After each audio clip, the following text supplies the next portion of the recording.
시청자 여러분 안녕하십니까? 채널 K 뉴스입니다. 백악관이 총기 규제 정책 대안을 발표했습니다. 그러나 도널드 트럼프 대통령이 플로리다 고교 총기 참사 이후 강력한 총기 규제 방안을 검토하겠다고 주장한 것과는 거리가 먼 대안이라는 지적이 일고 있습니다. 백악관은 어제 총기 구매자의 신원 조회를 강화하고 교직원 무장 훈련 등 일부 총기 관련 규제와 대응 정책을 추진하겠다고 밝혔습니다. 그러나 반자동 소총 등 총기의 구매 연령을 현행 18살에서 21살로 올리는 방안은 별도의 위원회를 구성해 검토하겠다는 계획으로 대신했다고 언론들이 보도했습니다. 뉴욕타임즈는 이 같은 총기 규제 전략은 단편적이고 제한적인 조치라며 플로리다주 고교 총기 난사 사건 이후 트럼프 대통령이 강하게 주장해온 규제 방안과는 거리가 멀다고 지적했습니다. 트럼프 대통령은 총기 구매자 신원 조회 강화와 플로리다 고교 범행에 쓰인 반자동 소총에 대한 구매 연령을 상향 조정해야 한다고 강조해왔습니다. 트럼프 대통령의 이 같은 행동에 그를 강력하게 지지했던 전국 총기협회의 반대에도 불구하고 소신 있는 총기 규제 방안을 마련할 것이라는 기대와 우려가 동시에 제기되기도 했습니다. 그러나 정작 실질적인 정책은 교직원 무장과 구매자 신원조회 강화 법안 지지로 제한됐고 구매 연령 상향은 위원회에 넘겼다는 비판이 일고 있습니다. 이 같은 트럼프 대통령의 총기 규제 추진 계획에 대해 민주당 측은 총기협회의 로비에 굴복한 것이라고 워싱턴 포스트가 전했습니다. 한편 민주당과 총기 규제 지지 단체들은 학교를 총기로 무장하는 방안 자체를 반대하고 있습니다. 트럼프 대통령이 렉스 틸러슨 국무장관과 골드스타인 차관을 잇따라 해임했습니다. 북미 정상회담을 앞두고 외교 공백 상태가 우려되는데요. 후임 장관에는 마이크 폼페이오 중앙정보부국장이 지명됐습니다. 보도에 지한샘 기자입니다. 트럼프 대통령은 오늘 렉스 틸러슨 국무장관을 전격 경질했습니다.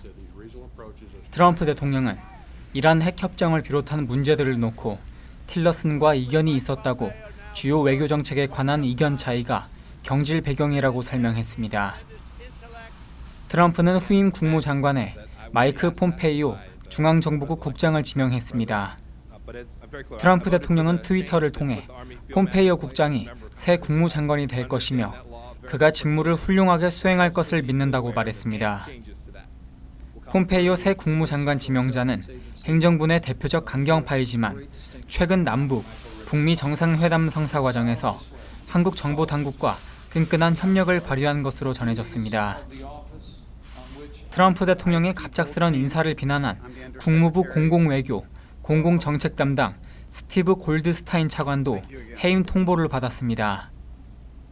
스티브 차관은 틸러슨 장관은 경질 이유조차 모르고 있었다는 불만 섞인 성명을 발표하고 해임됐습니다.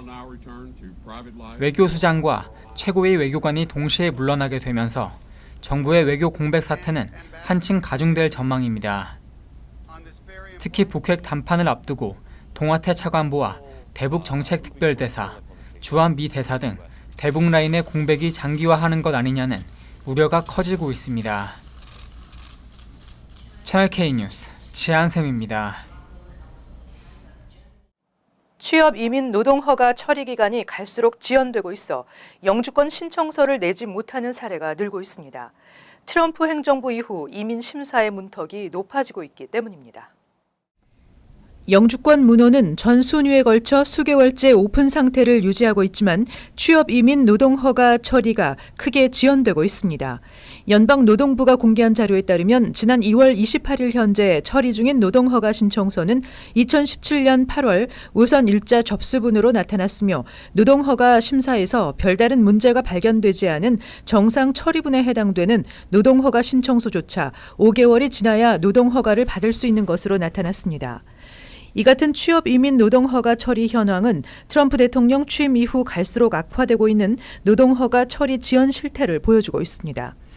지난해 1월 노동 허가 처리는 76일이 소요됐지만 트럼프 대통령 취임 이후인 지난해 11월에는 40일이 지연된 116일이 걸리는 것으로 나타났고 지난 2월에는 156일까지 지연돼 트럼프 취임 1년 만에 처리 기간이 2배나 늘어난 것입니다. 감사 대상으로 분류된 노동허가 신청서 처리 기간도 제자리 걸음을 하고 있습니다. 취업 이민 신청을 위한 첫 번째 관문이라 할 수 있는 노동허가는 전자 노동허가 시스템이 도입되면서 초기에는 2주일 만에 처리되기도 했습니다. 그러나 이민자 취업을 규제하려는 트럼프 행정부가 들어서면서 후퇴를 거듭하고 있어 자칫 노동허가 처리에만 6개월 이상 지연되는 적체 현상이 나타날 가능성도 있는 것으로 우려되고 있습니다. 미국으로 유학을 오는 학생들이 크게 감소하고 있는 것으로 나타났습니다. 지난 회계연도에 미국 대학의 외국 유학생들은 2년 전에 비해 40% 감소했고 한국 유학생들은 6년 전에 절반 수준으로 감소했습니다.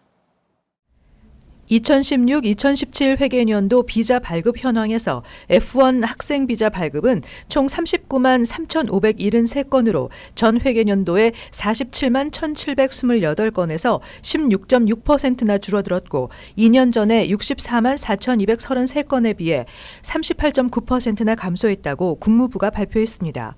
한국 출신 유학생은 2만 2,856명으로 직전 회계연도보다 9.9% 줄어들었고 6년 연속 감소해 6년 전에 비해 절반 수준으로 줄었습니다.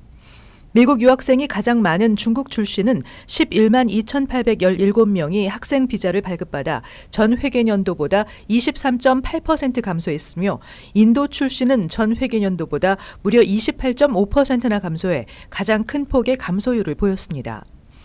한편 미국 내 주립대학들은 타주 출신 학생과 유학생들로부터 거주민 학생보다 2배에서 3배 비싼 수업료를 받아 학교 재정에 큰 수입원이었던 만큼 외국 유학생들이 크게 줄어들면서 미국 내 주립대학들이 재원 마련에 어려움을 겪고 있습니다. 이와 함께 유학생과 그 가족이 한 해에 미국에서 쓰는 돈이 270억 달러가 넘는 것으로 분석되며 전체 미국 경제에도 부정적인 효과를 가져오는 것으로 파악되고 있습니다. 이처럼 미국으로 오는 외국 유학생이 크게 감소하고 있는 이유는 학생 비자 발급에 대한 심사가 더욱 까다로워진 데다 미국인 우선 고용 정책과 경쟁 심화로 미국에서 학교를 졸업하더라도 취업하거나 전문직 취업 H-1B 비자를 받기가 더 어려워졌기 때문인 것으로 분석되고 있습니다. 연방 상원과 하원에 공동으로 입양인 시민권법 제정안이 발의된 것으로 알려졌습니다. 시민권이 없어 추방 등 신변 불안에 놓인 한인을 포함한 입양아에게 시민권을 부여하는 내용입니다. 이번 법안은 연방 상원에서 로이 블런트, 메이지 히로노 의원과 하원에서는 크리스토퍼 스미스, 애덤 스미스 의원이 각각 대표 발의한 법안으로 아직 시민권이 없는 해외 입양인에게 시민권을 부여하는 내용입니다. 현행법은 2000년 이후 미국에 입양된 어린이에게 자동으로 시민권을 부여하는 내용으로 제정 당시 18살 미만인 입양 아동과 청소년에게도 시민권을 부여했습니다. 그러나 당시 18살 이상 입양인은 법의 사각지대에 놓이게 돼 여전히 취득 절차를 스스로 밟아야만 시민권을 얻을 수 있습니다. 따라서 이번 제정 법안의 취지는 적법하게 미국에 거주 중인 입양아의 경우 별도로 신청하지 않더라도 자동으로 시민권을 부여하는 것입니다.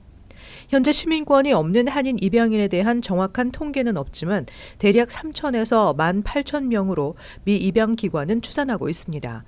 그러나 트럼프 정부 출범 이후 공화당의 이민 정책이 한층 강경해진 데다 오는 11월에는 상하원 의원 선거를 앞두고 있어 입법 추진이 쉽지만은 않을 것이라는 관측입니다.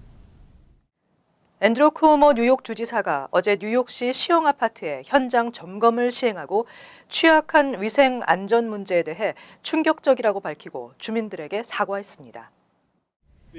쿠오모 주지사는 루벤 디아스 브롱스보로장과 호왈드 주커 뉴욕주 보건국장 등 관계자들과 함께 시형 아파트인 브롱스 잭슨하우스를 시찰한 후 현장 상황이 매우 충격적이라며 주민들을 위협하는 안전 문제들이 심각하다고 밝혔습니다.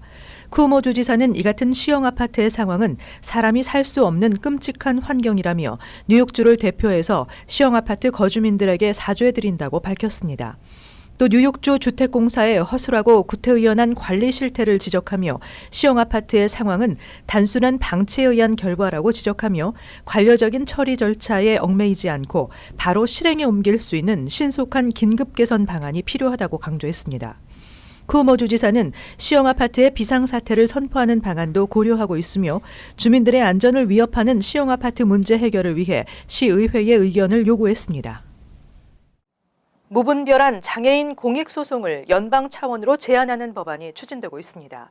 장애인법을 근거로 합의금을 요구하는 장애인 공익소송 남발을 규제하는 법안입니다. 텍사스주 테드 포 하원 의원이 발의한 미국 장애인법 교육 및 개혁 법안이 지난달 연방 하원에서 압도적인 표차로 통과한 데 이어 조만간 상원 본회 표결을 실시할 예정입니다.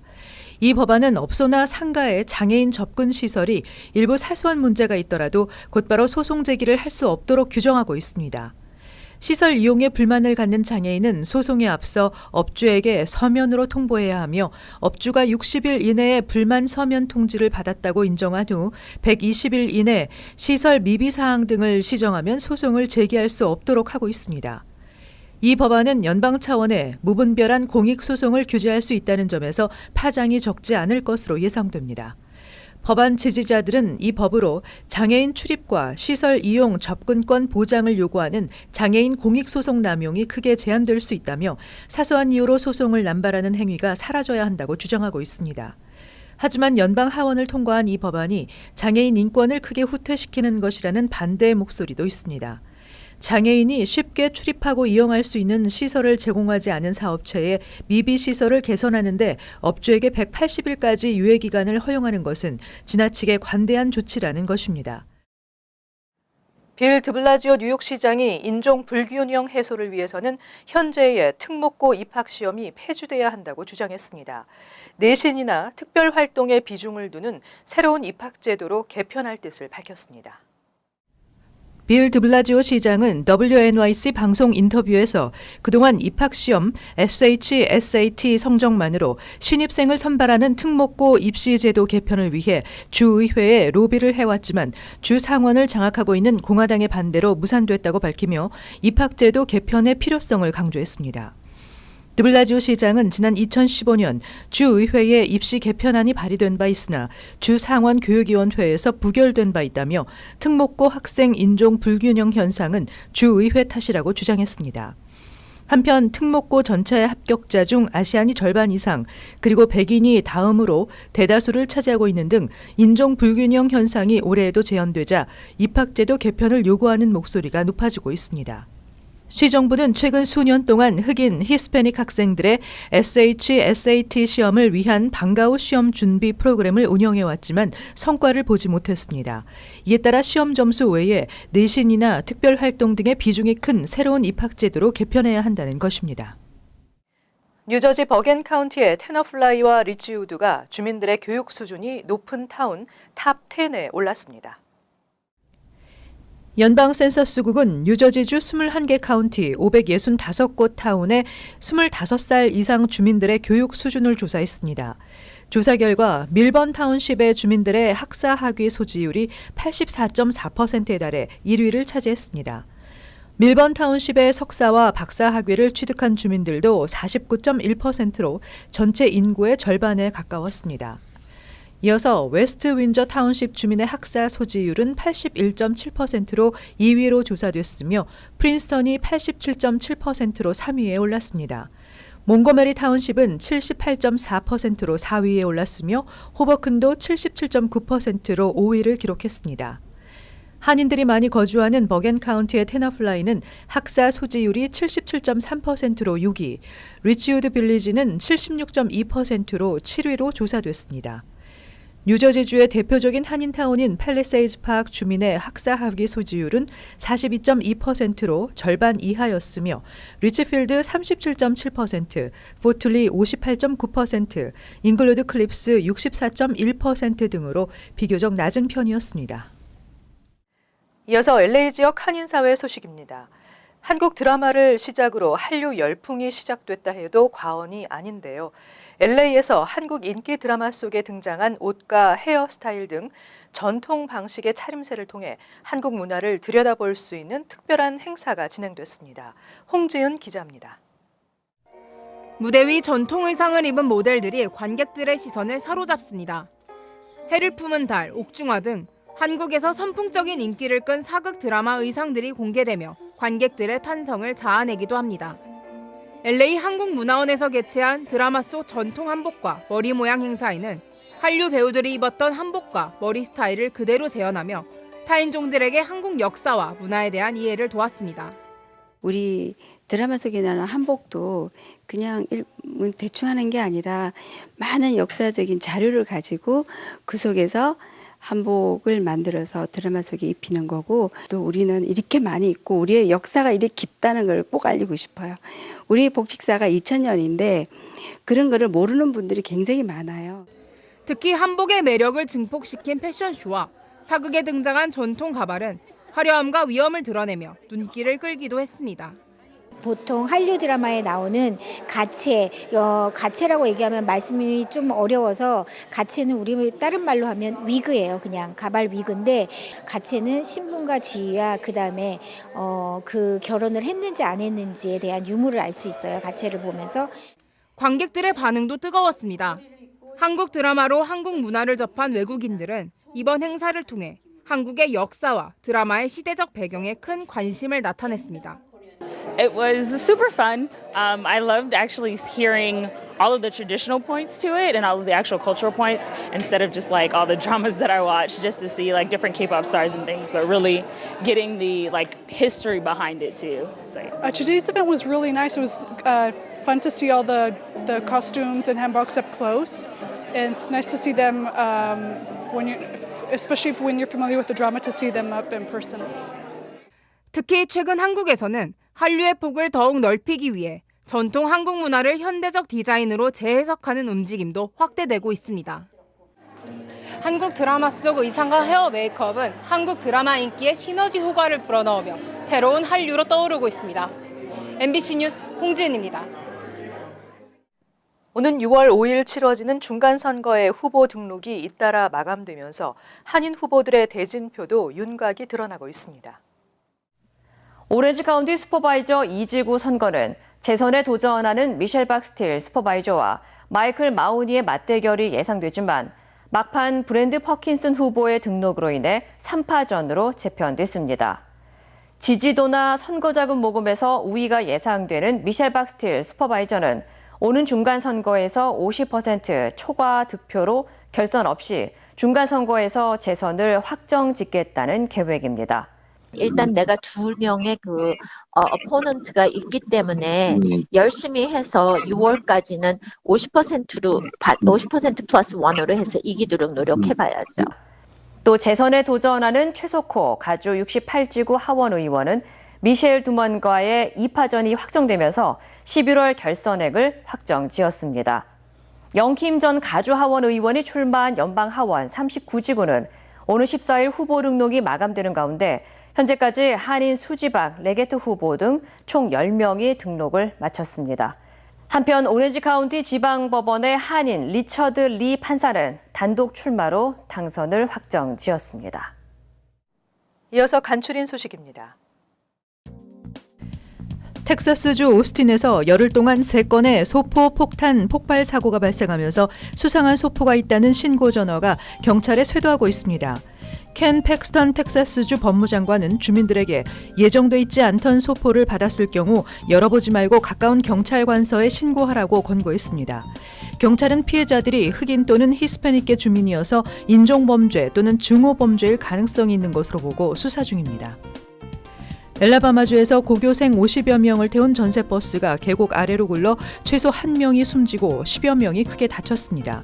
사고 버스는 전날 밤 플로리다주 디즈니월드에서 출발해 텍사스주 휴스턴으로 돌아가기 위해 엘라바마주 볼드윈 카운티를 지나던 중 10번 고속도로 서쪽 방향에서 약 50m 계곡 아래로 굴러떨어졌습니다.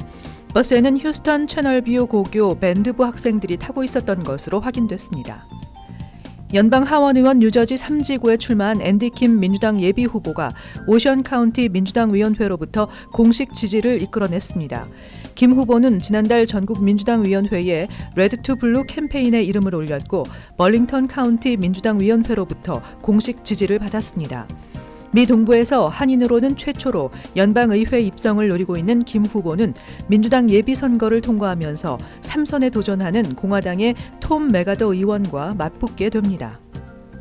여러 건의 성추행 의혹을 받고 있는 뉴욕 메트로폴리탄 오페라의 명예 음악 감독인 제임스 레바인이 결국 퇴출됐습니다. 뉴욕타임즈에 따르면 메트로폴리탄 오페라는 조사 결과 레바인 명예 음악 감독이 재임 전은 물론 재임 기간에도 성학대와 괴롭힘을 저질렀다는 믿을 만한 증거를 확보함에 따라 해고하기로 했다고 밝혔습니다. 이로써 메트로폴리탄 오페라를 40여 년간 이끌어온 레바인은 성추행 의혹이 불거진 지 3개월 만에 결국 불명예 퇴진하게 됐습니다. 계속해서 환율과 증권 소식입니다.